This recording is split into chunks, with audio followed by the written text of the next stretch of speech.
Here today to work on planting some red osier dogwood.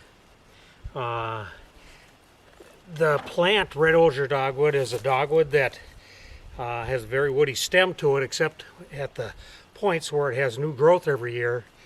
And the deer just love that new growth. As a matter of fact, sometimes it's called deer candy. And so to have some of that on your property really tends to keep the deer around during the late fall and into the winter when they don't have much else to eat. They rely on that kind of browse in order to be able to make it through the winter.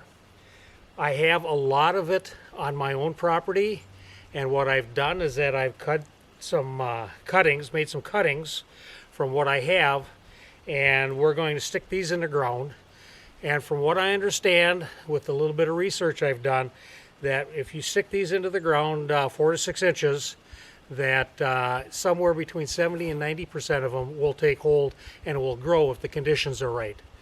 Now I know that the conditions are right here because there are some scattered little places where there's already some red osier dogwood, and so all I'm doing now is supplanting that, making more of it and encouraging more of it to grow. They tend to like low, heavy ground, and so here we've got some wet spots going next to a swamp. They will actually grow in a swamp, but they'll also grow in high ground as well. If I look around where I'm at here, here's some red osier dogwood right here, here's some right here. So we've got a fair amount of it around already, so it should grow quite well. Now I cut these yesterday, and I put them into this bucket with about 6 inches of water and some root growth hormone. The experts say that you don't really need it, it'll grow without it, but there's others that swear that if you want your highest yield here, that's the way you want to go. I feel that it's worth the effort and the couple of dollars that it cost me for the hormone in order to put it in there, and hopefully it'll give it more of a chance. Now, from what I understand, this will grow probably about 8 to 20 inches this first year, and then as the roots get more established, the bushes will get a little bigger. We don't want to get them too high, because if they're too high, then the deer can't get to those buds and feed them. So basically what happens is that as they get to about 20 inches to 3 to 4 feet, the deer just come in and hammer them. They just love them. So by them coming in and browsing, they kind of keep them cleaned off, so that even more will grow the following year and more the following year after that. Not only do the bushes themselves tend to regrow new sprouts, but they also send out saplings or root systems to the sides that will grow more. So hopefully over the course of the next 4 or 5 years we can get a good area of plantings here. And again, deer love this, moose love this as well. And I'm in an area here where I've photographed moose within 2 miles of where I'm standing right now. And as of this moment, there is a University of Minnesota study that's going on within half a mile of here, where they have some collared moose that they're following. They followed last winter and continue to follow this spring. Hopefully there'll be a calf or two that as a result of that. So it's not only for deer that this is going to be something, it's also going to be for the moose. If you're finding these YouTube videos helpful and interesting, please subscribe and help me out here, and you'll be notified of all of the new things that I'll be doing with this habitat management over the next few months.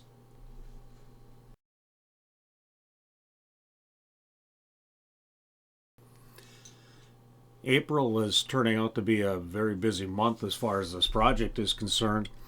So much of what I have to get done has to take place before the new growing season. So that's going to be in about 2 to 3 weeks from where I'm at now. These red osier dogwood cuttings, for example, have to be done before the new growth starts while they're still dormant. And it's getting real close. I'm pushing it a little bit here, but what I've done is I've cut these to lengths of about 8 to 12 inches, and scored the bottoms so that when I set them in the water with growth hormone, they actually absorb that a lot more. Plus, then they'll get signals from the soil once they're planted in the soil to get started growing when the ground temperature warms up and the growing season actually starts. Now, these should be cut, like I said, about 6, 8, 12 inches long, and the woody part of the stem should be used, not the new growth if there happens to be new growth on there from last year, but the woody part of the stem.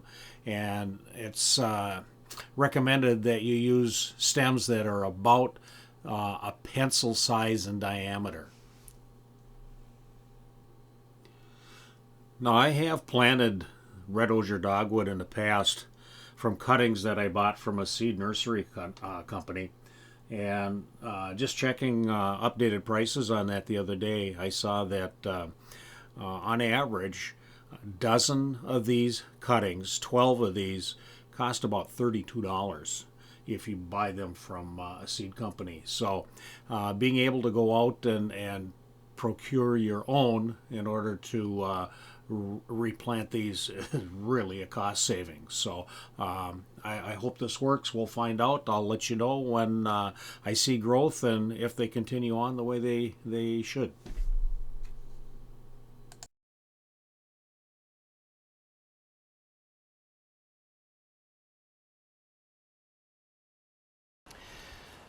Going to be working on some browse habitat improvement today. A lot of what's happened here after this was logged was that a lot of browse type of brush is coming up, anything from raspberries and rose bushes to mostly popple, but also a little bit of birch and some maple and whatever. And the deer love that when it gets to a point where it's 12 inches high, 24 inches high, 36 inches high, even up to 4 feet high. But once it gets past that 4-foot level, they have a little bit of trouble getting to the top of it, and so they don't end up using it as efficiently as they did before, or as much as they did before. So what I'm going to do is I'm going to take some portions of what I have here, and I'm going to take the existing browse size brush, and I'm going to cut it down to between 18 and 30 inches, and hopefully regenerate some of that so that it's at browse level height for deer, for rabbits, and also for moose. They all will benefit from that, and so this browse is something that they'll be eating late fall through the winter and early spring in order to maintain themselves through the winter when the green lush growth isn't available to them. So it's a good holdover, carryover type of feed for them, and they really like it. So there's a fair amount of browse in the area right now because it was logged not too many years ago, but it's starting to get high enough where it needs to be controlled a little bit, at least portions of it, to keep it at that level where the deer are going to be able to take advantage of it. So that's what I'm doing today, is I'm trimming that browse so that it will regenerate at a height that is beneficial to, again, deer, moose, and particularly rabbits, snowshoe hares.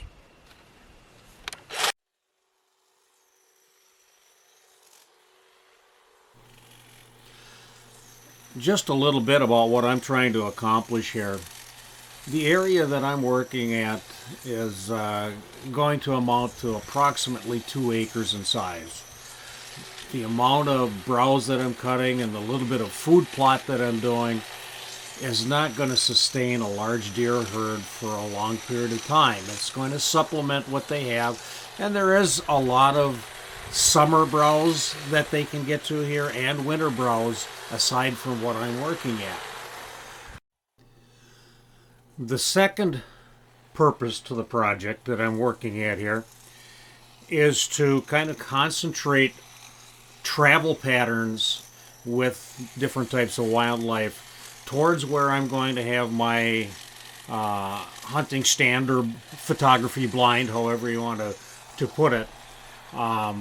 So as I make these slash areas, as I put in some food plots, My trail cams have given me a real good idea of where the travel patterns are at this point, and the intention is to implement those, use the existing travel patterns, and make it even more advantageous for the deer to use those so that they can get close enough so I can take some pictures of them.